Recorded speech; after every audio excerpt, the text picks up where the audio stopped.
Yes, person over voice.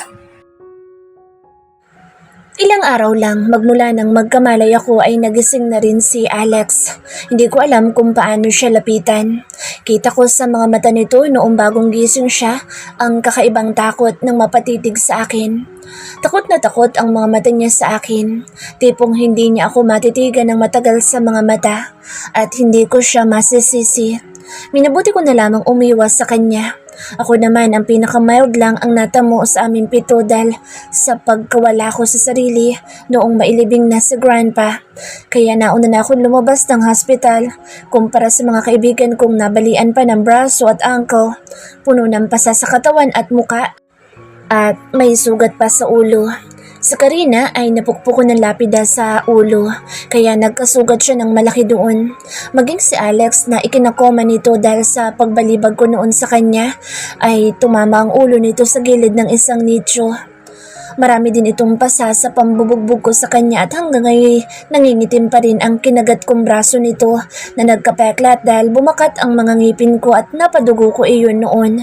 Kaya hindi ko siya masisisi. Hindi ko siya masisising natatakot na siya sa akin na nakita ang black side ko. You okay, Iha? Mapait ako napangiti na tinungga ang shot ko nang marinig ang malambing na boses ni Mommy at niyakap ako mula sa likod. Nandito ako ngayon sa mansyon ni Grandpa. Sobrang miss na miss ko na siya. Dito, kahit paano ay nararamdaman ko siya. Nakikinikinit ako siya sa bawat sulok nitong mansyon kung saan ako lumaki kasama siya. Naririnig ko pa ang mga halakhakan, asaran at kwentuhan namin lalo na dito sa sala mula sa aking pagkabata. Tumulo ang luha ko. Hindi ko mapigilang sisihin ang sariling wala na ito. Ni hindi ko man lang ito nasusuyo at nakapag-sorry sa huling pag-uusap namin kung saan naatake ito sa puso na makita ang mga naipadala ditong larawan namin ni Gio na mga hubot-hubad. Humihikbing saad ko habang nakayakap sa akin si Mommy na nakaupo dito sa high chair kung saan ang minibar ni Grandpa dito sa mansyon. Malia, don't question yourself, anak. Nangyari na ang mga nangyari. Kailangan lang natin gawin ay magpatuloy at unti-unting tanggapin ang mga nangyari na. Hindi na natin maibabalik ang buhay ng Lola Simon mo. Isipin mo na lang. Magpatuloy ka para sa kanya dahil yun ang gusto niya. Ang maging masaya ka, Iha. Napayuko ako ng countertop na napahagulhol. Mas sumigpit naman ang yakap ni Mommy sa akin na napapahikbi na rin habang hinahaplos ako sa ulo. Lalo ko napahagulhol nang maalala ang mga araw na hiniling ko pa talaga dala ng inis at galit ko noon na sana'y mamahinga na si Grandpa para makalaya na ako kay Alex. Para maipawalang bisa ako na ang kasal namin. Napakasama kong apo. Ngayon wala na si Grandpa ay saka ko lang na-appreciate ang mga bagay-bagay na ginawa niya para sa akin. Na lahat ay ginagawa niya para sa ikabubuti ko. Na hindi na nga siya nag-asawa noon o kahit makipagliguan ulit noon. Dahil sa akin na umiikot ang mundo niya, ang buhay niya, na walang ibang mahalaga sa kanya kundi ang makita kong masaya. Napaka-selfish kong apo. Hindi ko man lang napahalagahan lahat ng efforts at sacrifices niya. Panay ang tungga ko sa bote habang nakasalampak dito sa himlayan ni Grandpa. Maghahapon na naman. Ilang araw na rin ako dito. Wala akong sinasagot sa mga tawag sa akin. Gusto kong mapag-isa kasama si Grandpa. Pakiramdam ko'y naging manhid na ang puso ko. Na hindi ako makaramdam ng pangingilabot na dito na nagpapalipas ng buong araw at buong magdamag sa sementeryo kasama ang mga nakahimlay dito. Nandito lang ako sa nicho ni Grandpa. Nakaupo sa ibabaw na nakasandal sa kanyang rebulto sa paanan nito at laging nagkalat ang mga bote ng alak na siyang karamay ko. Kung wala lang ang mga tagapangalaga dito ay puno na dito ng pinag-inuman at upos ng sigarilyo. Pagka akong natawan na umiinom. Ang daya niyo, Grandpa. Hindi niyo man ako sinumbatan sa pagiging suwail kong apo. Na hindi niyo man lang hinintay ang hinihiling niyo sa aking apo. Paano na ngayon? Sana hindi niyo na lang ako niligtas. Hindi na ako ang dating Malia. Na takot sa dilim at masisikip na lugar. Matapang na't malaban na ang apo niyo, Grandpa. Kaya na niya protektahan ang sarili niya pero ngayon wala na kayo. Pakiramdam ko nangangapa na naman ako sa dilim. Takot at nag-iisa. Pagkausap ko sa kaharap kong lapida nito habang rumaragasa ang luha. Hindi ko mapigilang mapahagulhol habang yakap ang sarili na nakasuksok sa sulok ng nicho nito. Napapahid ako ng luha nang maramdaman ng pamilyar niyang presensya at pabango. Napakagat ako na ibaban labi kahit pinipigilan ko ang sarili ay patuloy sa pagpatak ang luha ko. Napahinga ito ng malalim na naupo sa tabi ko. Hindi ako makaimik. Hindi ko alam kung paano siya kausapin. Napakuyom ako ng kamao nang maalala na siya dapat ang mababaril pero itinulak siya ni Grandpa. Kaya kay Grandpa napunta ang balang dapat ay sa kanya. Mariin ako napapikit. Pilit kong kinakalma ang isip at puso kong naninikip na. Ayokong manumbat. Ayoko nang dagdagan ang takot nito sa akin pero sana kung hindi na siya nakipaghamunan noon kay Gio. Hindi kinalabit ni Gio ang gatilyo ng baril nitong nakatutok sa kanya na siyang sanhi. Kaya namatay si Grandpa dahil sinagip niya ito. What are you doing here? Walang emosyon kong pambabasag sa katahimikan namin. Napahinga ito ng malalim na nilingon na ako at kita sa peripheral vision kong napailing ito na nakita ang nakakalat na upos ng yosi at mga bote sa palibot nitong nicho ni Grandpa. Hinahanap ka. Pagak akong natawa na tumungga sa alak na hawak ko. You can go now. Ramdam ko ang matiim niyang mga matang nakatitig sa akin pero hindi ko siya nililingon. Leah, nandito ako. Hindi ka nag-iisa. Mag-asawa tayo, Leah. Tayo ang magtutulungan sa isa't isa. Hayaan mo ako. Hayaan mo kung hilahin kita mula sa kinalulugmukan mong lungkot at kadaliman. Napailing ako na natiling sa lapida lang ni Grandpa ang mga mata. Napahinga ito ng malalim habang nakatitig pa rin sa akin. Padilim na at nagsisibukas na ang mga ilaw sa paligid. I wanna be alone. Leave, Alex. Malamig kong saad na sunod-sunod na nilagok ang alak na para ng tubig sa panlasa ko. Kita kong umiling ito. Hindi kita iuwang mag-isa, honey. Basag ang boss nito na halatang umiiyak. Nagpanting ang pangako. Leave me alone. Ayoko. Bullshit, Alex. Hindi ka ba makaintindi, ha? Bulyaw ko na ibinato sa katabing nicho ang boteng hawak ko na nabasag at nagkalat ang bubog. Napapitlag itong napahikbing napayo ko. Alam kong natatakot siya sa akin kaya naiinis at nagagalit ako dahil pinipilit niya ang sarili niyang lapitan pa rin ako. Gusto kong mapag-isa. Ako lang mag-isa. Mahirap bang intindihin iyon? I said, leave me alone! Bulyaw ko dito na pilit itong itinatayo at tinutulak paalis. Patuloy ito sa paghikbi na napapayo ko at hindi makatingin sa mga mata ko. Lalo ko nagpupuyo sa galit. Hindi ko kailangan ng awa. Kailangan ko lang mapag-isa. Magluksang mag-isa hanggang mapatahan ng sarili. Leah. Natigilan ako nang hinapit ako nitong niyakap ng napakahigpit at sumubsob sa balikat ko na humahagulhol. Honey, tama na. Sabi ko naman sa'yo, hindi kita iwanang mag-isa. Nakikiusap ako, Alex. Gusto kong mapag-isa. Umalis ka na bago pa ako magwala. Madiim banta ko. Umiling-iling ito habang niyaka pa rin ako ng mahigpit. Ayoko sabi. Dito lang ako, sasamahan kita. Bulyaw na nito. Umigting ang pangakong sinamaan ito ng tingin. Hindi mo ba maintindihan ang salitang gusto kong mapag-isa, ha? Matapang nitong sinalubong ang nanlilisik kong mga mata. Leah, kailangan mo ako. Nandito ako. Hindi mo kailangan suluhin ang pagdadalamhati mo. Pagak akong natawa na napasabunod sa ulo. Kailangan kita? Sigurado ka, ha? Bulyaw ko na ikinatigil at putla nito. Ikaw ang dahilan kaya namatay si Grandpa. Kung hindi ka niya naligtas, kung hindi ka nagpunta doon, kung pinigilan mo lang sana siya, sana buhay pa siya. Hindi mo ba talaga ako kilala, ha? O nagbubulag-bulagan ka lang kung anong klaseng tao ang napangasawa mo? Pagduro-duro ko dito, napasigaw na ang tono. Napahilot ako sa sentido. Kaya ko sarili ko, Alex. Kaya kong pagpapatayin lahat ng nandoon. Kung talagang kilala mo ako, nagtiwala ka na lang sana na makakaligtas ako, pero si Grandpa, matanda na siya. May iniinda siya. Pero hinayaan mo lang na sumama. Yung dahil sa'yo. Na dahil sa'yo, wala na siya. Bakit? Bakit siya pa? Sana ako na lang. Putol nito na napatango-tango habang pumapatak na ang luha at matamang nakatitig sa akin. Napalunok ako. Aminado akong yun dapat ang sasabihin ko. Mabuti naman at alam mo, makakaalis ka na. Hindi na kita kailangan, Alex. Umalis ka na. Umalis ka na sa buhay ko. Namutla itong napaatras sa nais sa tinig ko. Galit ang umiiral ngayon sa puso't isip ko. Wala na akong pakialam anuman ang lalabas sa bibig ko. Galit ako. Galit sa lahat. Leah, maghiwalay na tayo. Ipapawalang bisa ko ng kasal ko sa'yo. Pagbalik ko ng kondo, wala ka na doon. Umiling-iling itong akmang hahawakan ako sa kamay na tinabig ko. Leah, huwag na magganito. Alis, tapos na tayo.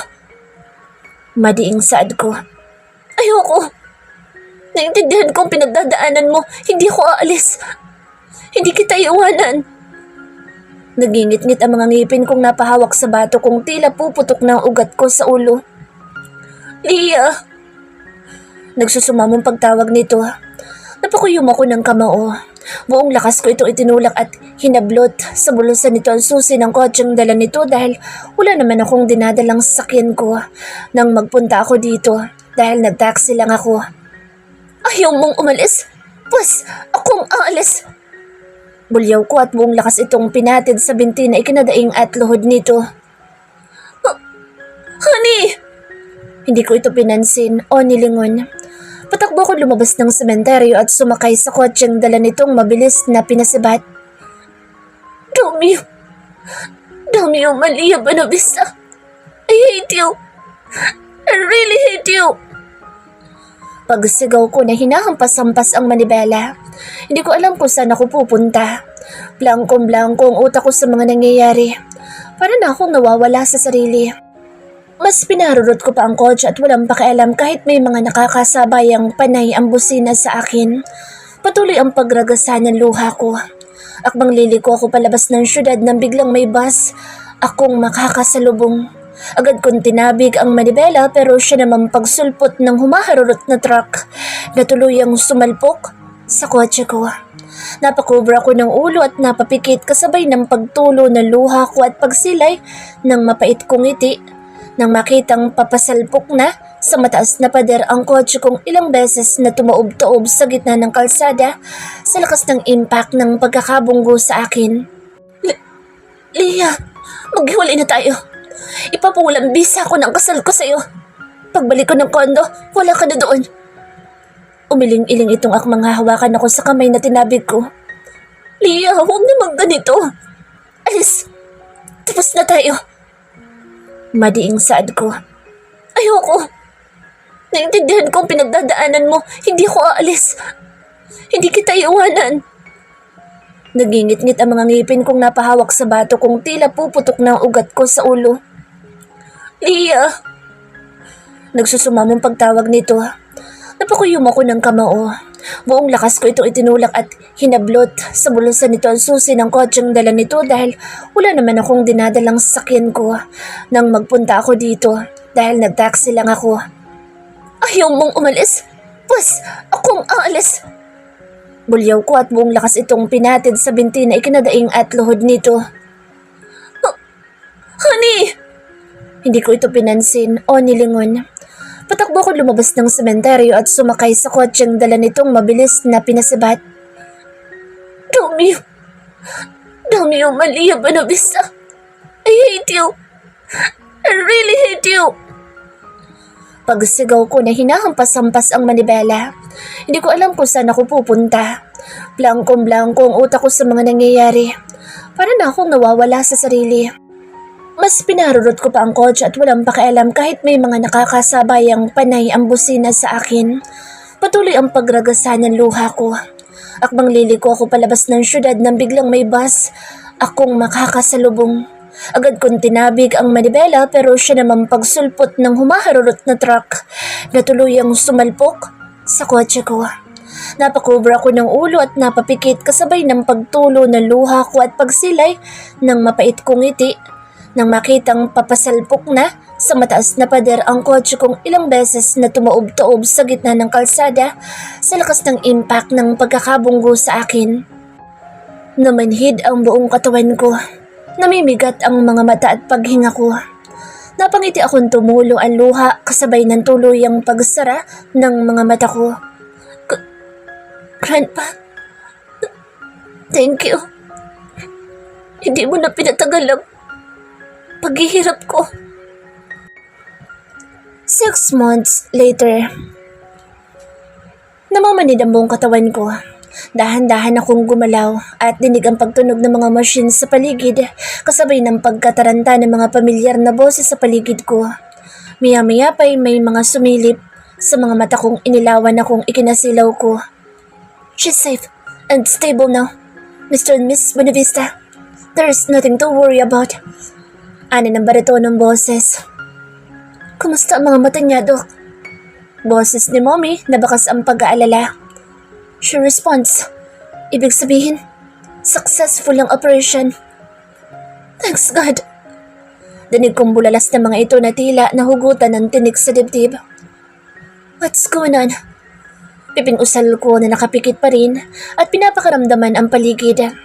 Na-recognize ko ang boses na nandito. Kompleto sila. Si Mommy at Daddy, mga kaibigan ko, maliban sa isa. Nangunot-no ako. Bakit hindi ko naririnig ang boss niya? Wala ba siya dito? Ramdam kong kumikurot ang ulo ko na inaalala ang mga nangyari. Tumulo ang luha ko nang maalala ang huling pangyayari. Sumilay ang munting mapait na ngiti sa mga labi ko. Kaya naman pala, hindi ko marinig ang boss niya. Naghiwalay na nga pala kami. Sumuko siya. Sinukuan niya ako kung kailan kailangan ko siya. Piping usal ko. Anak, do you hear Mommy? Malambing na tanong ni Mommy na hinahaplos ako sa pisngi at pinahid ang tumulong luha ko. Try to open your eyes, anak. Dahan-dahan kong iminulat ang mga mata kong namimigat. Unang bumungad ang malabong figura ng babaeng nakatunghay sa akin. Ang malabong puting kisame. Maya-maya pa'y isa-isa nang lumilinaw ang mga nakikita ko. Nakangiting mukha ni Mommy ang unang nabungaran ko. Mom, mahinang pagtawag ko na ikinalapad lalo ng ngiti nito kasabay ng pagtulo ng luha nito na tumatango-tangong hinaplos ako sa ulo. Do you see us clear, Iha? Ani Daddy na naupo sa tabi ni Mommy. Ngumiti akong tumango. Tumulo ang kanilang luha pero nakangiti sila sa akin. Iniikot ko ang paningin at pawang nakangiti ang mga nandirito. Si Kate, katabi si Charles. Si Jessica, nakatabi si Franco. Si Karina, katabi si Danica at Erica na pare-parehong nakangiti sa akin at naluluha ang mga mata. Pilit akong ngumiti sa mga ito kahit parang pinipiga ang puso kung makumpirmang wala siya dito. Wala dito ang asawa ko. Lumipas ang ilang araw na tahimik lang akong pinapakaramdaman ang mga magulang at kaibigan ko kung magbubukas sila ng topic tungkol kay Alex pero ni pangalan nito ay hindi nila binabanggit. Mahigit 6 na buwan pala akong nakoma at nabulag. Kaya naman pala tinanong ni Mommy ang doktor ko kung kumusta ang mga mata ko pagkagising ko. Yun pala ay hindi na ito ang original kong mga mata. Kahit malinaw na sa akin na ako ang nakipaghiwalay kay Alex ay hindi ko pa rin maiwasang magkimkim ng sama ng loob sa kanya. 6 na buwan akong nasa critical na sitwasyon pero heto at hindi man lang nagpaparamdam. Kahit gustong gusto ko na siyang itanong ay nauunahan ako lagi ng hiya. Malia anak, sign this now, Iya. Napalingon ako kay Mommy na naglalakad palapit sa akin na may dalang brown envelope. Napakunot-noo ako habang nakaupo dito sa kama. Natahimik naman ang mga kaibigan kong naghaharutan lang kanina sa sala. What's this, Mom? Ngumiti itong inabot ang envelope at ballpen na tinanggap ko. Open it, Iha. Nakangiti ito pero iba ang nakikita ko sa kanyang mga mata na nanunubig. Kinabahan ako. Bumilis ang tibok ng puso ko pagkahawak ko sa envelope. Bigla akong nalungkot sa hindi ko maipaliwanag na dahilan. Parang sinasaksak ang puso ko. Napapalunok ako habang mataman silang nakamata sa akin. Nangangatal ang kamay ko na binuksan at inilabas ang laman noon at para akong sinabuyan ng malamig na tubig nang mabasa ang nakasulat doon. Annulment. Mahinang bigkas ko kasabay ng pagtulo ng luha ko. Para akong nanigas at mahigpit na napakuyom ng kamao nang makitang pirmado na ni Alex ito. Iha?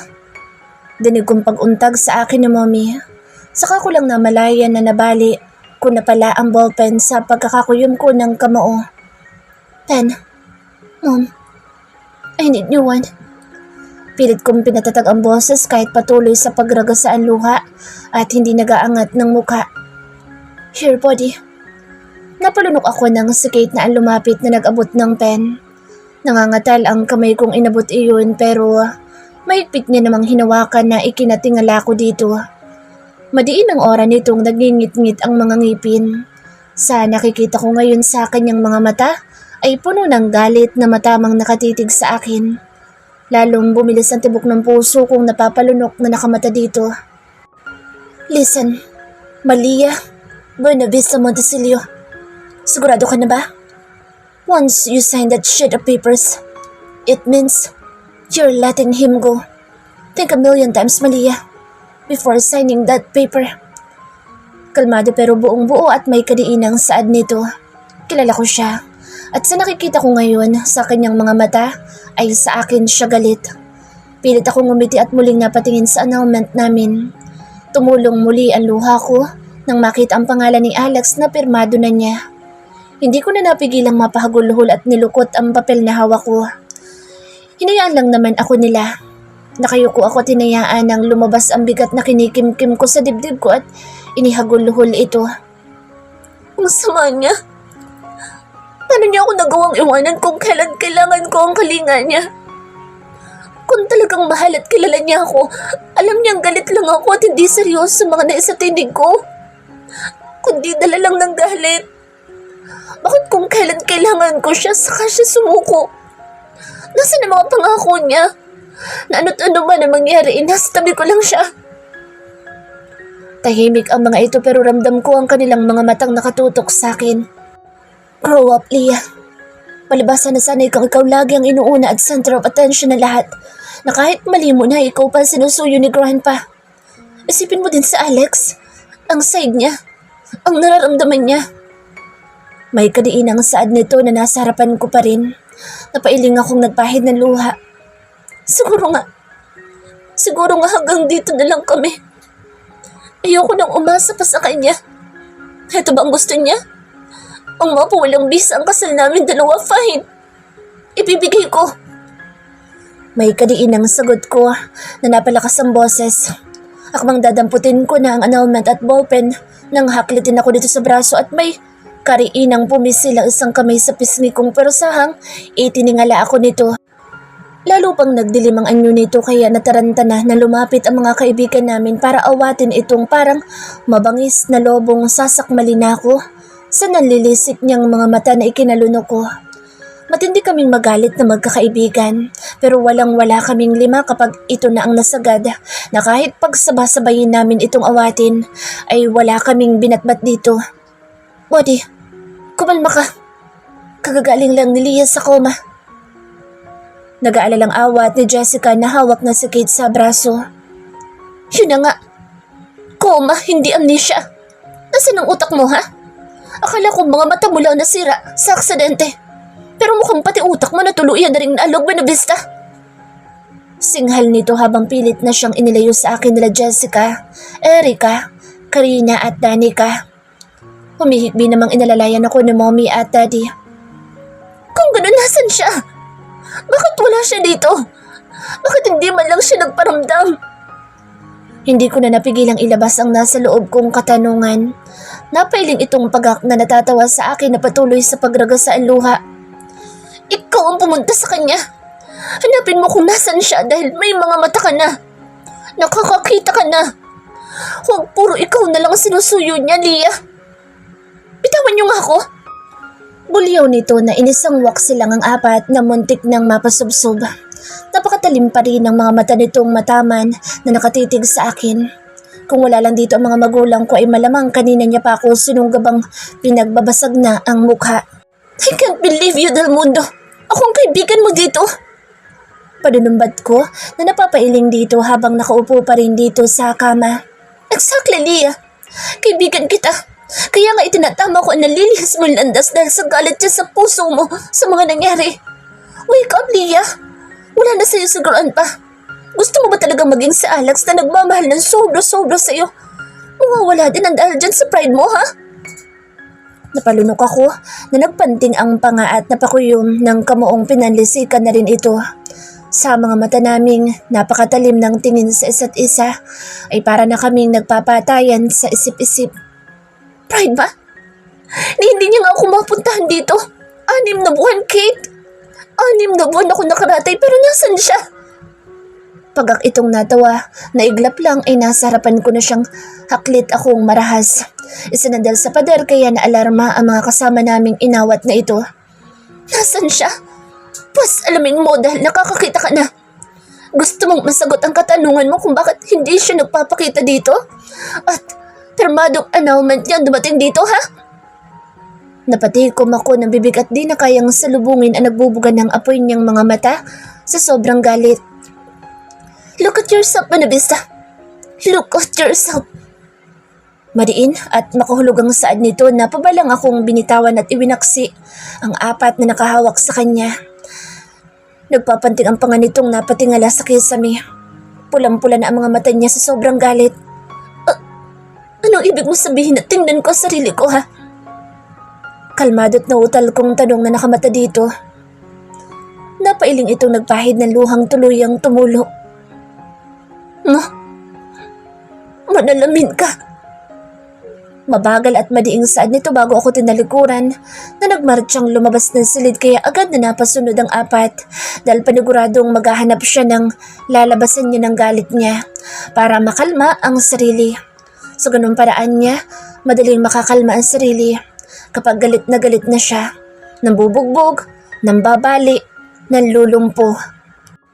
Para akong nahihipnotis mong nagtungo ng banyo at napahilamos habang paulit-ulit na nagre-replay sa utak ko ang sinaad nitong masasagot ang tanong ko kung bakit walang Alex na nagpapakita sa akin kapag nanalamin na ako.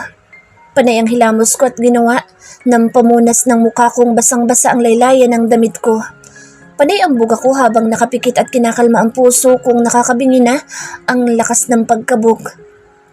Face yourself, Malia. Para makita mo ang sagot sa tanong mo.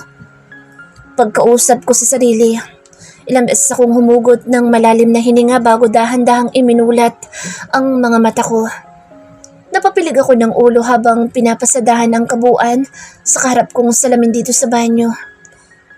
Ano bang sinasabi niyang masasagot ko ang katanungan ko kung mananala? Naligas akong natigilan sa sasabihin ng aksidenteng napatitig ako sa mga mata ko sa salamin na matamang ding nakatitig sa akin. Tumulo ang luha ko. Nanikip muli ang dibdib ko. How's your eyes, Doc? She responds. It means successful ang operation. Thanks God. Iha, can you see us clear? Nanginginig ang mga tuhod ko na nagre-replay sa utak ko ang mga conversation nila mommy noong bagong gising ako. Ang mga mata ko. Hindi na nga pala ito ang mga orihinal kong mata. Sinong eye donor ko? Napatakip ako ng bibig at di na mapigilang mapahagulhol habang nakamata sa salamin. No! This can't be. Ang mga mata ko. Ang mga mata ko. Lalo akong napahagulhol na nakatitig sa mga matang luhaan at nangungusap sa refleksyon ko. Mga matang kabisado ko at laging nanlulunod sa puso ko sa tuwing napapatitig dito. Mga matang lagi nangungusap kapag galit ako. Mga matang nangingislap kapag masaya akong nakaharap dito. Napapailing akong maingat na pinahid ang luha ko at mas inilapit ang mukha sa salamin habang nakatitig sa mga mata ko. Hindi. Ito bang ibig niya sabihin?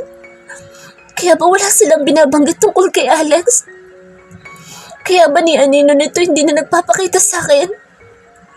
Bakit nga ba hindi ko na naitanong kung sino nag-donate sa akin ng mga mata? Bakit? You're so stupid, Leah. Stupid! Muli ako napahagulhol na napayuko at tukod ng mga kamay sa countertop. Alex, nasan ka na? Honey, bakit? Bakit ikaw pa? Ganito mo ba ako mahala? Na kayang-kaya mo ipaubaya sa akin maging sarili mong mga mata? Iha, kaya mo na ba? Kagigising mo pa lang. Nag-aalalang pigil ni Mommy sa akin habang nagpapalit ako ng damit. Napahinga ako ng malalim. I can manage myself, Mom. Don't worry about me. Pagpapanatag ko dito, malamlam ang mga mata nitong puno pa rin ng pag-aalala. Fine. Just make sure you still drink all your medicine, huh? Sumusukong saan nito na ikinangiti at tango ko. Yes, Mom. No worries. Kindat ko dito na nagsuot na ng jacket at cap ko. Mabuti na lang at mabilis kumilos ang PI namin at nahagilap agad ko saan lungga nagtatago si Alex. Hindi na ako makapaghintay mapuntahan ng asawa ko. Paniguradong nalulungkot at nangungulila na rin siya sa akin tulad ko. It's now or never.